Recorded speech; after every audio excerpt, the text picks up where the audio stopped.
Di kota besar seperti Jakarta, bisnis kuliner memang menjanjikan. Di tengah banyaknya restoran siap saji dan restoran asing, ada tempat makan yang sederhana tetapi masih tetap mampu bersaing.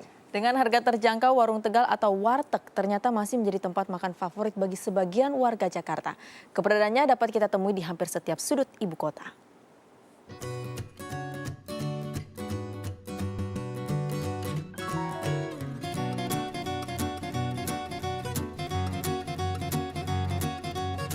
Makanan merupakan salah satu kebutuhan utama yang harus dipenuhi setiap harinya. Berbagai usaha tempat makan, mulai dari kelas pinggir jalan hingga restoran mewah pun menjadi ladang bisnis yang menggiurkan. Begitu juga dengan tempat makan yang satu ini, Warung Tegal atau yang lebih dikenal dengan sebutan warteg. Warung makan sederhana ini ternyata menjadi salah satu tempat makan favorit bagi sebagian besar masyarakat Jakarta. Mulai dari pekerja kantoran, hingga masyarakat kelas ekonomi bawah pun kerap singgah di tempat makan yang menyajikan menu-menu makanan khas Indonesia ini. Walau terlihat sederhana, namun jangan anggap remeh keuntungan yang dihasilkan dari bisnis warteg ini. Warteg milik Haji Zaidun ini misalnya, pria asli kelahiran Tegal ini merupakan sosok pengusaha warteg yang tergolong sukses. Rumah dan mobil telah ia miliki hasil dari 5 cabang warteg miliknya.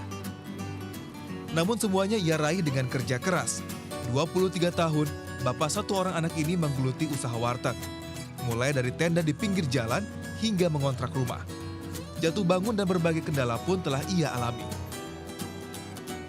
Jadi kebanyakan kalau kita kontrak, dengar kitanya agak mampu, agak mampu. Ini pemilik rumahnya langsung seolah-olah nggak mau tahu, yang penting ini mesti dinaikin sekian. Ini naiknya kelewat batas, makanya saya mengundurkan diri. Kini, Haji Zaidun telah menikmati manisnya usaha warteg. Bahkan kini, ia juga membuka warung mie yang kini dikelola oleh anaknya di dekat rumah 3 lantai miliknya di kawasan Jalan Dewi Sartika, Jakarta Timur. Letaknya yang strategis di pinggir jalan dan dekat dengan perkantoran, ditambah dengan harga yang murah sampai rasa yang sudah melekat di lidah pengunjung, membuat wartegnya tidak pernah sepi oleh pelanggan. Mulai dari yang sekedar mampir sampai pelanggan setia yang sudah bertahun-tahun makan di tempat ini. Kurang lebih saya udah sekitar 5 tahun atau 6 tahun makan di sini ya, mungkin harganya masih terjangkau dan rasanya juga lumayan lah. Lain halnya dengan Sofyan. Bermodal kebiasaannya dalam memasak, bapak 2 orang anak ini datang ke Jakarta dan mencoba bertahan mengelola warteg miliknya di tengah kerasnya bisnis makanan di Jakarta. Pengusaha warteg kecil-kecilan ini masih mengalami pasang surut dalam berjualan. Warteg yang baru dibuka selama 1 tahun ini masih belum mendapatkan banyak pelanggan. Warteg yang hanya dikelola dengan istrinya ini bahkan masih sulit dalam mencukupi kehidupan sehari-hari. Buat nyari pelanggan masih susah, udah gitu kontrakannya ya agak mahalan.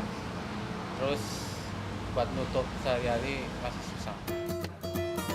Suka duka adalah hal yang jamak dialami para pengusaha warteg di Jakarta. Namun satu hal yang pasti, keberadaan warteg yang ada di hampir setiap sudut kota Jakarta ini juga membuka banyak lapangan pekerjaan bagi warga Tegal yang ada di kampung dengan cara bergiliran. Cara bergiliran inilah yang dipakai warteg yang ada di Bilangan Tebet, Jakarta Selatan. Warteg yang dimiliki oleh 2 keluarga ini setiap 4 bulan sekali dikelola bergantian oleh pegawai dan keluarga yang berbeda. Bila sedang tidak mendapat giliran bekerja, para pegawai diberikan keleluasaan untuk istirahat atau menjalani usaha lain. Terbentur dengan modal awal. Kadang modal awal kisaran misalnya 50 juta. Ya, kalau perusahaan jadi kan 2 orang. Berarti modal bisa dibagi 2, gitu aja. Terus ada waktu untuk istirahat, misalnya perusahaan 4 bulan. Jadi 4 bulan itu juga bisa untuk istirahat gitu. Namun dewasa ini, mencari orang yang mau bekerja di warteg ternyata cukup sulit. Marak dan menggiurkannya tawaran bekerja di luar negeri sebagai TKI menjadikan para anak muda yang ada di kampung enggan untuk bekerja lagi di warteg. Banyak anak muda sekarang ini yang istilahnya berminat untuk kerja di luar negeri. Karena tentunya mungkin mereka ingin mendapatkan pendapatan yang lebih besar ketimbang mereka misalnya berminat bekerja di warteg. Jadi itu menjadi kendala sekarang ini sehingga banyak warteg yang sulit untuk mendapatkan pegawai-pegawai yang ada. Satu hal yang pasti adalah harga yang relatif murah dan menu masakan rumahan yang pas di lidah membuat warteg menjadi pilihan dibandingkan restoran lainnya. Eka Ahmad, Luki Kurniawan, Jakarta.